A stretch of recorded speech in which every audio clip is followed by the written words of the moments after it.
இப்போ வரைக்கும் ஆற்றுல ஒரு கால் சேத்துல ஒரு கால் எடுத்து வச்சிட்டு இருக்கீங்க. நீங்கள் மூட நம்பிக்கை என்ன ஊறி போய் நிற்கிறீங்க.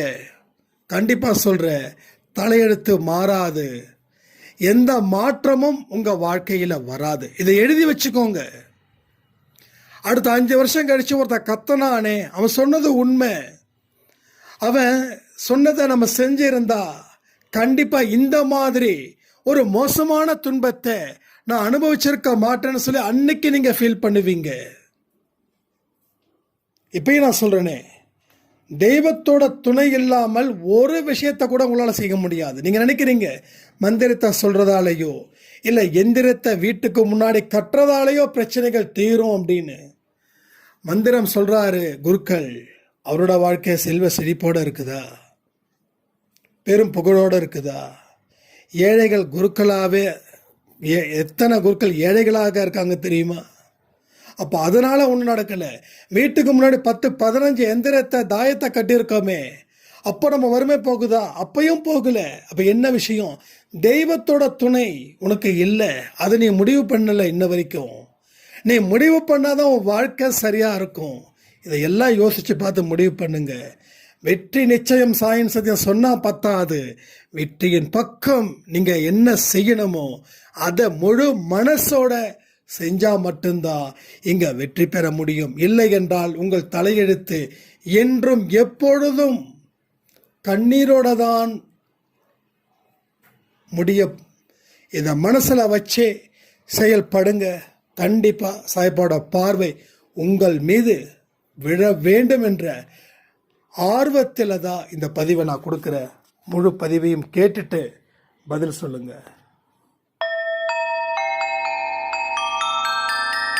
ஓம் சாயிரா சாயிரா, ஓம் சாயிரா சாயிரா, ஓம் சாயிரா சாயிரா, அன்பே சாயிரா, பேரன்பே சாயிரா, அகிலம் தளிக்க ஆத்மா விழிக்க அனுதினம் சாயிரா, எங்கள் அன்பே சாயிரா. ஒன்றே இறைவன், ஒன்றே பூமிக்கென்றும் சாயிரா, சரணம் சாயிரா, நன்றே செய்து வாழ்வோம், நாம் ஒன்றே செய்து வாழ்வோம், அன்பே சாயிரா.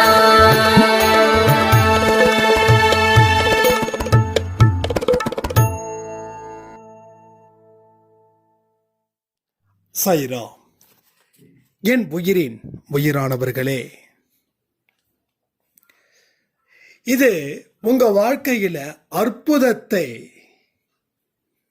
ஏற்படுத்தும் ஒரு பதிவு அப்படின்றதுல எனக்கு துளியும் சந்தேகமே இல்லை. எனக்கு நான் ஒரு 1 hour மெடிடேஷன்ல இருந்தேன். அந்த தியானத்தில் இருக்கும்போது ஃபஸ்ட்டு 10 நிமிஷம் கொஞ்சம் டிஸ்டர்ப்டாக இருந்தது. சரி, என்ன டிஸ்டர்பாக இருக்குது அப்படின்னு சொல்லி அதை அலோவ் பண்ணுறேன். அது அலோவ் பண்ண அது நேராக எங்கே போகுது? சாயப்பா கிட்டே போகுது. சாயப்பா ஒரு பேக்ரவுண்ட் எல்லோவாக இருக்குது. அந்த ஸ்க்ரீனுக்கு முன்னாடி கம்பீரமாக ஒயிட் அண்ட் ஒயிட்டில் அந்த ட்ரெஸ்ஸை போட்டு கால் மேலே கால் போட்டு உட்காந்துருக்காங்க. உட்காந்துருந்தவர், இதோ பாருப்பா, அற்புதங்கள் யாரெல்லாம் செய்யணும் அவங்களாம் கேட்க சொல்லு, இது கேட்கறதுக்கு சரியான நேரம், கேட்டுக்க சொல்லு அப்படின்னு சொல்கிறாங்க. கண்டிப்பாக நான் கேட்க சொல்லுறேன் அப்படின்னு. அதுக்கப்புறமா ஒரு மாதிரி நாதஸ்வர சவுண்டு கேட்குது, மோள சவுண்டு கேட்குது. இந்த பெரிய விளக்கு, கிட்டத்தட்ட 108 விளக்கு சம்திங் பெருசாக இருக்கும் தெரியுங்களா, அந்த ஆராதனை செய்கிற மாதிரி, ஆரத்தி எடுக்கிற மாதிரி, அது போல் அந்த விளக்கு ரொம்ப ரம்மியமாக சும்மா பயங்கர சவுண்டோட அப்படியே சாம்பிராணி வாசனை, சந்தன வாசனை, எல்லா வாசனையும் அந்த இடத்துல இருக்குது. அது மாதிரி ஒரு மிகப்பெரிய காட்சியை நான் பார்த்தேன். நம்ம அன்பே சாய் அப்படின்னு எல்லாரும் அந்த டிஷர்ட் போட்டிருக்கோம் இல்லையா, அந்த மாதிரி ஒரு டிஷர்ட் சாரீஸில் எல்லோ கலரில் நம்ம எல்லாரும் நிற்கிறோம். ஒரு விதமான அது சொல்ல வார்த்தை இல்லை.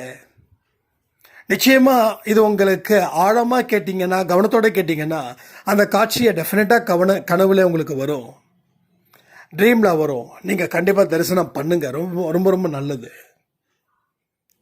அப்போ ஏன் இது நடந்தது, எதுக்கு இது நடந்ததுன்னா, அவர் ஏதோ ஒரு விஷயத்தை சொல்ல வராரு, சொல்லிட்டாரு, நாம் கேட்கணும் அவர்கிட்ட. இப்போ என்ன பண்ணணும், உங்கள் நேம் சொல்லி கேளுங்க அவர்கிட்ட.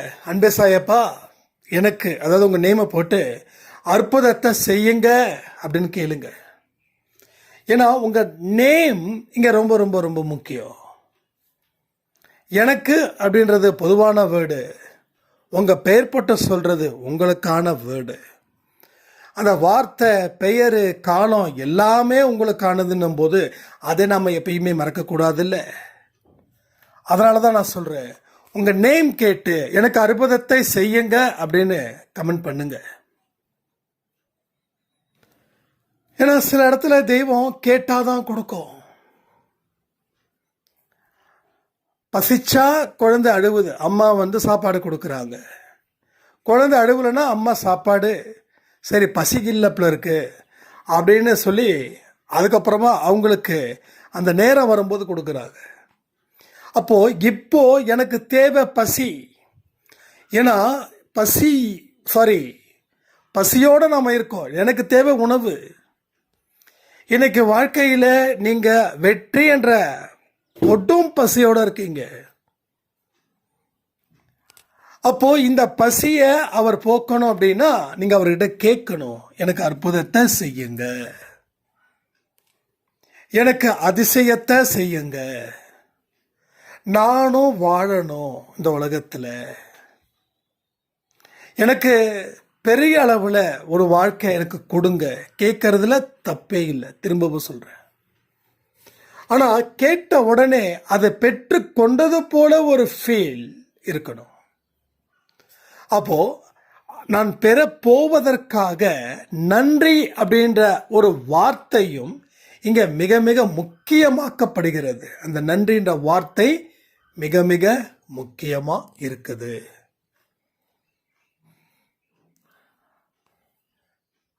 எப்படி வந்து ஒரு குருடருக்கு கண் பார்வை கிடைச்சா உலகத்தையே வென்றது போல சந்தோஷம் இருக்குமோ, மகிழ்ச்சி இருக்குமோ, அதுபோல நீங்க கேட்கும் பொழுதே என்னுடைய வேண்டுதலை அவர் செவி கொடுத்து கேட்கிறார்.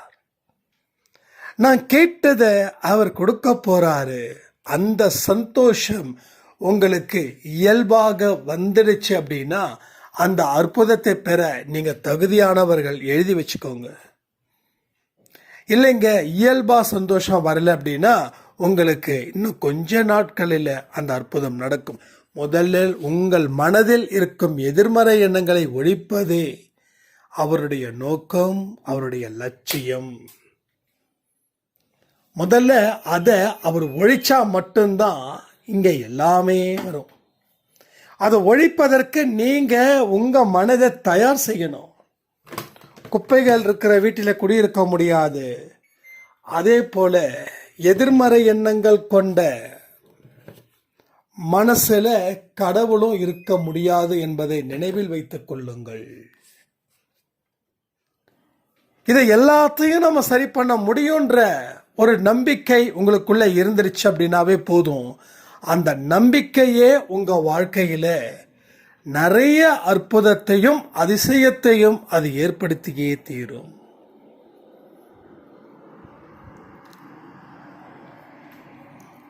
எப்படி இன்னைக்கு ஒரு விஷயம் நடந்தது, காலையில் வீடியோ பதிவில் நம்ம சொன்னோமே, குழந்தை பாக்கியம், எந்த ட்ரீட்மெண்ட்டும் எந்த முயற்சியும் பண்ணாமல் இன்னைக்கு ஒரு கிராண்ட் சக்சஸ் நம்ம அன்பே சாய் குடும்பத்தில் நடந்திருக்குது. அதுபோல யாராருக்கு என்னென்ன குறைகள் இருக்கிறதோ அந்தந்த குறைகள் நிச்சயமாக தீர்க்கப்படும் என்பதை நீங்கள் முழு மனதுடன் நம்ப வேண்டும். அன்பேசாய் குடும்பத்தில் ஒருத்தவங்க என்கிட்ட ரொம்ப நேரம் பேசிகிட்டு இருந்தாங்க. இன்னைக்கு ரொம்ப முக்கியமான ஒரு விஷயம்.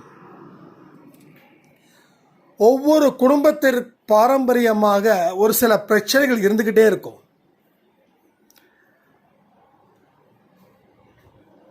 சில பேர் பார்த்தீங்கன்னா 60க்குள்ளேயே இறந்து போவாங்க. அவங்களோட ஹிஸ்ட்ரி பார்த்தீங்கன்னா அப்படி தான் இருக்கும். அது ஒரு கர்ம வினையினால் ஏற்பட்ட ஒரு சாபம். அதையும் நம்ம சரி பண்ண முடியும். இன்னும் சிலருக்கு ஒவ்வொரு இதுலேயும் யாருக்காவது ஒருத்தவங்களுக்கு குழந்தை பாக்கியம் இல்லாமல் இருக்கும். அது தொடரும். அதுவும் கர்ம வினையினால் பெற்ற சாபம். அடுத்தது கல்யாணம் பண்ணிப்பாங்க, டைவர்ஸில் தனியாக நிற்பாங்க. அதுவும் ஒரு சில குடும்பத்தில் விதிவிலக்காக இருக்கும். விதிவிலக்கில் எல்லா குடும்பத்திலையும் நடக்கும். இதுவும் கர்ம வினையினால் பெற்ற சாபம். அதை நான் நிச்சயமாக தீர்க்க முடியும் அப்படின்னு நான் சொல்கிறேன். அவங்க சொல்கிறாங்க, இல்லைங்க எப்படிங்க அப்படின்னு. தீர்க்க முடியாதது என்பது எதுவுமே இல்லை. எல்லா குடும்பத்திலும் ஒரு விஷயம் இருக்கும். நீங்கள் நல்லா யோசிச்சு பாருங்கள். உங்களுக்கு ஒரு பிரச்சனை இருக்குது அப்படின்னா அந்த பிரச்சனை இதற்கு முன்னாடி வாழ்ந்தவங்க கிட்டேயும் இருக்கும், அதற்கு முன்னாடி வாழ்ந்தவங்க கிட்டேயும் இருக்கும். இதெல்லாம் நம்ம எண்ணி பார்க்கறது இல்லை. அதாவது ப்ராப்ளத்துக்கு உண்டான வழி தெரிஞ்சிருச்சுன்னா அந்த ப்ராப்ளத்தை ரொம்ப ஈஸியாக சால்வ் பண்ணிட முடியும். ஆனால் நமக்கு எதுவுமே தெரியல. ஏன் தெரியலன்னா தெரிஞ்சுக்கணும்னு அவசியம் இல்லை, ஆர்வமும் இல்லை. ஏன்னா என்னோட பிரச்சனை தீர்ந்தா போதும், என்னோட முன்னோர்கள் பிரச்சனை இருந்தால் என்ன இல்லாட்டி என்ன அப்படின்னு நம்ம நினைக்கிறோம். முன்னோர்கள் செய்த பாவம் பாவம் பாவம் செய்கிறாங்களே, அது எல்லாமே இந்த ஜெனட்டிக் மூலமாக வர்றது தான். இதை இந்த இடத்துலையே நாம் நிறுத்த முடியும். நாம் நிறுத்திட்டோம் அப்படின்னா இது மறுபடியும் தொடர வாய்ப்பே இல்லை. இதை நான் சொன்னால் நீங்கள் நம்புறீங்களோ நம்பலையோ எனக்கு தெரியாது. ஆனால் ஒரு விஷயத்தை புரிஞ்சுக்கோங்க, கொஞ்சம் ஆழமாக திங்க் பண்ணி பாருங்கள். உங்கள் வீட்டில் பெரியவங்க இருந்தாங்கன்னா அவங்கக்கிட்ட கேட்டு பாருங்கள், உங்கள் பிரச்சனை இது மாதிரி பிரச்சனை உங்கள் குடும்பத்தில் இருந்ததா அப்படின்னு. அவங்க நிச்சயமாக 175% உண்மை என்றே சொல்லுவார்கள். 25% ஏன் அப்படின்னா அது புதுசாக ஆரம்பிக்கிறதா இருக்கலாம். ஆனால் 75% நிச்சயமாக ஒவ்வொரு விஷயங்கள் உங்கள் குடும்பத்தில் நடந்தே இருக்கும். அதனுடைய தொடர்ச்சி தான் இந்த கர்ம வினையினால் பெற்ற சாபம். அப்போ இந்த கர்மாவை யார் எதிர்த்து நிற்க முடியும்? மாயுத்தா. மாயுத்தா ஏன் இங்கே கொண்டு வந்திருக்கோம்? சும்மா கொண்டு வந்திருக்கோமா? பேர் நல்லா ரீச் ஆகணும்னு சொல்லி அந்த நேமை யூஸ் பண்ணோமா? மாயுதா பயிற்சி, அந்த பயிற்சியோட பேரை நம்ம 10 நிமிஷம் கூட இல்லை, 10 நிமிஷத்துக்கு குறைவான நிமிஷத்தில் நம்ம கன்ஃபார்ம் பண்ணலாம். நம்ப முடியுதா? மாயைக்கு எதிரான யுத்தம், அது சட்டுன்னு மாயுத்தான் வந்தது. இது கர்ம வினையினால் பெற்ற சாபத்தை தீர்க்கும் இடமாக இருந்ததால தான் இன்னைக்கு அந்த சாய்ராமோட மிராக்கிளை நாம் பார்த்தோம். அவங்களும் சொன்னாங்க, இது மாதிரி ஏற்கனவே குழந்தை பாக்கியம் இல்லாமல் இருக்குதா அவங்க தலைமுறையிலன்னா, ஆமாம் இருந்திருக்குதுன்னு என்னோட மாமனார் சொன்னாங்க அப்படின்னாங்க. அப்போது அதை முறியடிக்கிறது எவ்வளவு பெரிய விஷயமா இருக்குது பாருங்க இந்த மாயுத்தாவில். ஏன்னா தனி மனிதனால் டெஃபினட்டாக இங்கே ஸ்ட்ரகிள் பண்ண முடியாது, ஸ்ட்ரகிள் பண்ணாலும் வின் பண்ண முடியாது. ஆனால் கடவுள் கூட இருந்து நீங்கள் ஸ்ட்ரகிள், அதாவது போராடினா 100க்கு 100 நீங்கள் ஜெயிக்க முடியும். அதுதான் இங்கே ப்ரூஃப் பண்ணியிருக்கோம் நாம். ஆனால் இதை தொடர்ந்து நடத்த இங்கே பலர் தயாராக இல்லை.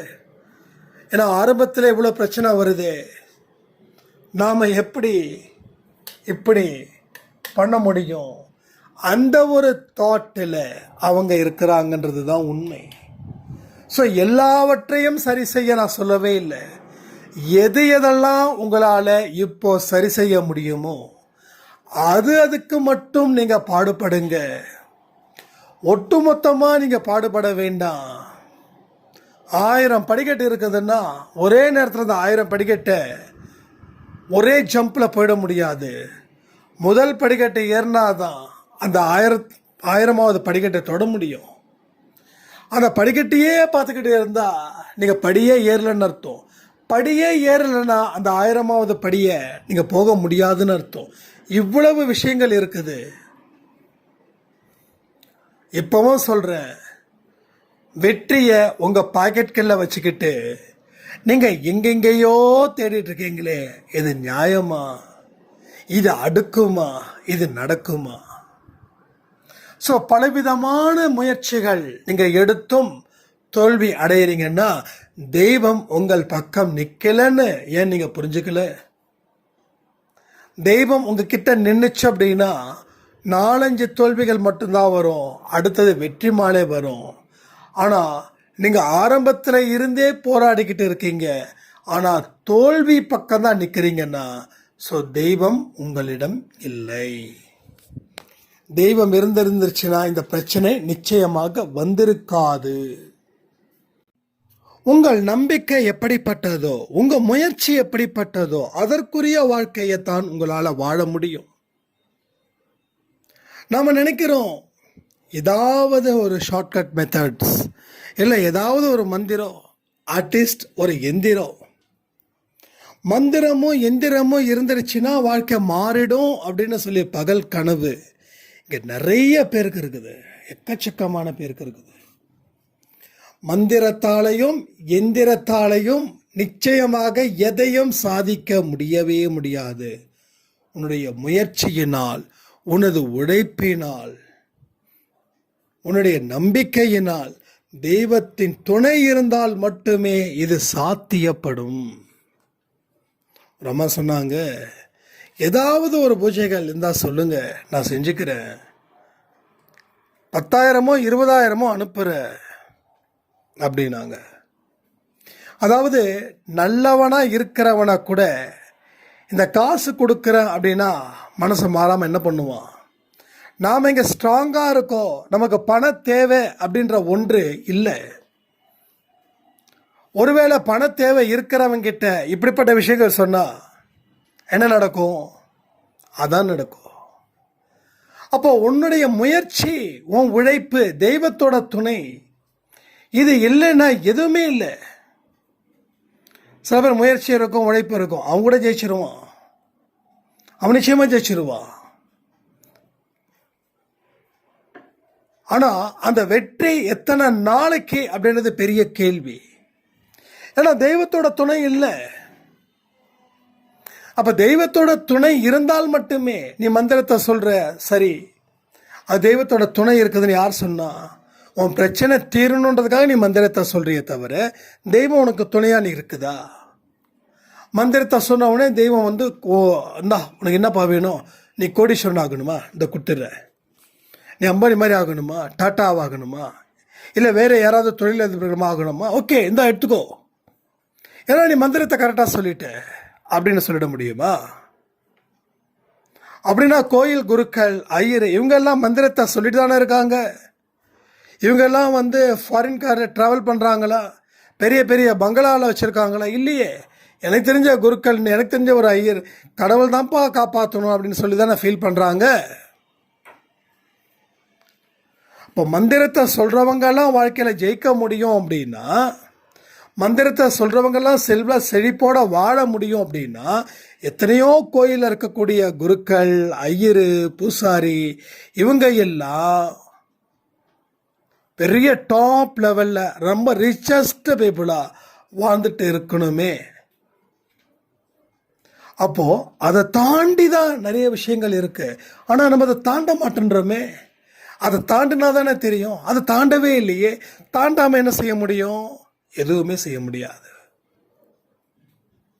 அப்போ உன்னோட முயற்சி, உழைப்பு இது இருந்தால் மட்டும்தான் வாழ்க்கை. நான் சொல்லியிருக்கேன், நமக்கு தெரிஞ்சவர் ஒருத்தர் ஈரோட்டில் மூட்டை தூக்குறவர்.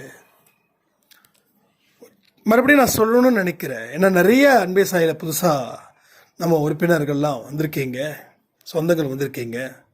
உறுப்பினர் சொல்கிறதுக்கு மன்னிச்சிருங்க, சொந்தங்கள் வந்திருக்கீங்க. என்கிட்ட ஒரு கொட்டேஷன் கேட்டாங்க, கம்ப்யூட்டருக்கு ஒரு கம்ப்யூட்டர் வேணும் அப்படின்னு. அதாவது நம்ம வீட்டில் வந்து பொருளை ஏற்றி இறக்கி வச்சவர் என்கிட்ட வந்து நீங்கள் என்ன பண்ணுறீங்கன்னு நம்ம பேசும்போது எனக்கு ஒரு கம்ப்யூட்டர் வேணுங்க அப்படின்னாங்க. இவரெல்லாம் எங்கே கம்ப்யூட்டர் வாங்க போகிறாரு, இவரே மூட்டை தூக்குறவர் அப்படின்னு நாம் நினைச்சோம். நாம் தான் வந்து பணக்காரர்களை தானே மதிப்போம், அது போல தானே ஏழைகளை மதிக்க மாட்டோம்ல. அந்த மாதிரி நம்ம விட்டோம். மறுபடியும் அவர் ஃபோன் பண்ணி, தம்பி கம்ப்யூட்டர் கேட்டிருந்தானே, கொட்டேஷன் கொடுக்குறேன்னு சொன்னீங்களே, இன்னும் வரலையே அப்படின்னாங்க. ஐயோ, இந்த ஆள் வேறு தேவையில்லாத இன்னும் வாங்குறவன் மாதிரி அப்படின்ற மாதிரி, சரிங்க வரங்க அப்படின்னு. மறுபடியும் ஒரு வாரம் கழிச்சு எங்கேன்னு கால் பண்ணுறாங்க, தம்பி என்ன கொட்டேஷன் வரலையேப்பா அப்படின்னு. கொட்டேஷன் தானே கேட்குறாரு, கொடுத்துடலாமே அப்படின்னு சொல்லிட்டு நேராக போகிறேன். எப்படி போகணும் அப்படின்னு கேட்க, லெஃப்ட் ரைட் அப்படின்றாங்க. நேராக வாங்கன்னா அது அந்த வீடு வந்து ரொம்ப ஒரு, அந்த ஏரியா வந்து பெரிய பங்களா டைப்பில் இருக்குது வீடு. சார் எங்கே சார் உங்கள் வீடு அப்படின்னா, தம்பி நேராக பாருங்கள் இந்த லெஃப்டில். ஆமாங்க, ஒரு வெள்ளை கலர் வீடு. ஆமாங்க, அங்கேங்களா? ஆமாம், அங்கே வந்துடுங்க. உங்கள் வீடு எங்கே இருக்கா? நீங்கள் அங்கே வாங்க தம்பின்னு போனால் அவரு தான், சரிங்க ஏதோ வாட்ச்மேன் வேலை பார்க்குறாரு அப்படின்னு நாம் நினச்சோம். அப்படின்னா இந்த மூட்டை தூக்குறவர் பெரிய வீடு கட்டி இன்னும் 2-3 வீட்டை வாடகைக்கு விட்டு, நான் போய் கொட்டேஷன் கொடுக்குறேன், எந்த பைசாவையும் குறைக்க சொல்லலை, முழு பணத்தையும் முன்பணமாக கொடுத்து ஒரு வாரத்தில் எடுத்து வந்து கொடுத்துருங்க தம்பி அப்படின்றாங்க. அந்த அன்னைக்கு தான் நினச்சேன், நாம் எவ்வளவு பெரிய ஒரு முட்டாளாக இருக்கிறோம். வேலை செய்கிறத வச்சு நாம் எப்படி தப்பாக எடை போடுறோம், எவ்வளவு அசிங்கமாக இருக்குதுன்னு. ஏன்னா கடவுள் ஒரு பாடத்தை நம்மளை செருப்பை கழட்டி அடிக்கிறது போல சொல்லி கொடுக்குறாருன்னு புரிஞ்சுக்கிட்டு, அன்னையிலேருந்து இன்னைக்கு வரைக்கும் எல்லாருக்கும் ஒரு சல்யூட், உழைக்கிற எல்லாத்துக்கும் ஒரு சல்யூட் அப்படின்னு நிறைய கேட்குறேன். ஆமாப்பா, ஒரு நாளைக்கு நான் 1000 ரூபாய் சம்பாதிக்கிறேன், எனக்கு தேவையானதை எடுத்துட்டு மீதி மனைவி கிட்ட கொடுத்துருவேன். அவங்க சேர்த்து வைப்பாங்க, அவங்க சீட்டு போடுவாங்க, சீப்பாக ஒரு இடத்த வாங்குவாங்க, வாங்கி அதை விற்பாங்க, விற்றுட்டு அதுக்கு தகுந்த மாதிரி நாங்கள் இப்படி பண்ணிகிட்ருக்கோம். அது இல்லாமல் என்னோடய மனைவியும் வந்து டைலரிங் வந்து பண்ணிகிட்ருக்காங்க. ஸோ எல்லோரும் ஒத்துமையாக சந்தோஷமாக இருக்கிறோம். அப்போ உங்கள் கூட இருக்கிறவங்களுக்கும் இந்த மாதிரி தானே வருமானம்? ஆமாப்பா வருமானம், என்னப்பா பண்ணுறது, எல்லாம் வந்து வேலை முடித்த உடனே நேராக டாஸ்மாக் கடைக்கு போயிடுறாங்க, தண்ணி அடிக்கிறாங்க, தண்ணி அடிச்சுட்டு வீட்டில் பொண்டாட்டியும் அடிக்கிறாங்க. ஆனால் எனக்கு அந்த தண்ணி அடிக்கிற பழக்கம்லாம் இல்லை. உடம்பு ரொம்ப வலிச்சதுன்னா என் மனைவியாக சொல்லுவா, கொஞ்சோண்டு குடிச்சிட்டு தான் வாங்கலன்னு. சரி ஏதோ அது வீட்டில் தான் நான் வந்து குடிப்பேன், அது பெருசாலாம் இல்லை, மனைவி சொல்கிறா அப்படின்றதுக்காக, அவளை மதிக்கணுன்றதுக்காக நான் குடிப்பேன், அவ்வளோதான். அதுவும் பெருசாலாம் ஒன்றும் இல்லை. வாங்கினேன்னா ஒரு வாரத்துக்கு கொஞ்சம் கொஞ்சமாக குடிப்பேன், அதுக்கப்புறம் குடிக்கிறத நான் நிறுத்திட்டேன். இப்போ எனக்கு எந்த பிரச்சனையும் இல்லை. அப்போது அவரும் கடவுளை கும்பிட்றாரு, கூலி வேலை செஞ்சுட்டு டாஸ்மாக் கடைக்கு போகிறவரும் கடவுளை கும்பிட்றாரு. கடவுள் யாரை காப்பாற்றுவார்? இல்லைப்பா நீ பாட்டுக்கும் எல்லாமே தப்பு பண்ணியும் நீ என்னை வந்து வணங்குற, நான் உனக்கே என்னுடைய மகிமையை கொடுக்குறேன்னு சொல்லிட முடியுமா? ஸோ நம்ம எப்போ தான் மாற போகிறோம்? நம்ம மாறாமல் எதுவும் மாறாதுன்னு தெரிஞ்சு நம்ம மாறாமல் இருக்கிறோம் அப்படின்னா யார் வந்து தலையெழுத்த மாற்றுவா? சத்தியமாக தலையெழுத்து மாறாதுங்க, கண்டிப்பாக மாறாது. மாற வாய்ப்பே இல்லை, வாய்ப்பே கொடுக்கல, கொடுத்தா தானே மாறும். ஸோ நாம் என்றைக்குமே நம்ம மேதாவிகளாக நினச்சி வாழ்ந்துக்கிட்டு இருக்கோம். பீரோவை மாற்றி வச்சுட்டா பணம் வந்துடும், வீட்டு வாசலை இடித்து வேறு பக்கம் வாசலை கட்டினா பணம் வந்துடும். இந்த மாதிரியான வேலைகளை தான் நம்ம செய்கிறோமே தவிர ஒருபடியான எந்த ஒரு வேலைக்கும் எந்த ஒரு அடியையும் நாம் எடுத்து வைக்கவே இல்லை.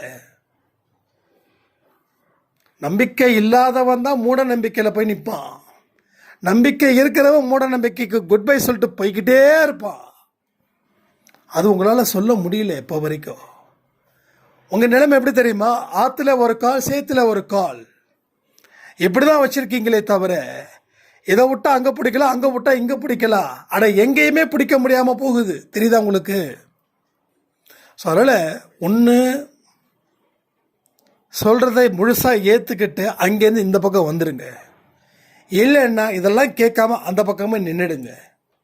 ஆனால் ஒன்று, எங்கே உழைப்பும் முயற்சியும் மாற்றமும் இருக்குதோ அங்கே தான் அந்த தெய்வம் துணை நிற்குமே தவிர, இது இல்லாத இடத்துல தெய்வத்தை நீங்கள் பார்க்கலாம், ஆனால் தெய்வம் உங்களை பார்க்காதுன்றது மட்டும்தான் உண்மை. இதை நீங்கள் என்னைக்கு புரியுதோ அன்னைக்கு உங்கள் வாழ்க்கையில் மாற்றத்தை கண்டிப்பாக சாயப்பா ஏற்படுத்துவார். ஸோ நாம் செய்ய வேண்டியதை அத்தனையும் தயவு செய்து செய்ய ஆரம்பிச்சிடுங்க. விடாதீங்க, தயவு செய்து விடாதீங்க. இந்த மாயுதாவில் கலந்துக்காமல் இருக்கிறவங்கள நினைக்கும் போது எனக்கு ரொம்ப கஷ்டமாக இருக்குது. மறுபடியும் அடுத்த வருஷம் வாய்ப்பு, அது வரைக்கும் ஒன்றும் ஆகாது. நம்ம தினமும் பதிவு கொடுத்துட்டு தான் இருக்க போகிறோம். ஆனால் இங்கே 100 மதிப்பெண் நிச்சயம் அப்படின்னு ஒரு கிளாஸ் ஆரம்பிக்கும் போது நான் பாஸ் பண்ணால் போதுன்ற இடத்துல நீங்கள் இருந்தீங்கன்னா நான் என்ன சொல்ல முடியும்? அதனால் நல்ல உறுதியாக ஒரு விஷயத்தை முடிவு பண்ணுங்க. அதுக்கப்புறமா வாழ்க்கையை ஆரம்பித்து பாருங்கள். உங்கள் வாழ்க்கை எல்லாமே நல்லபடியாக இருக்குன்னு சொல்லி இந்த பதிவை நான் முடிக்கிறேன். ஜெய் சாய்ராம்.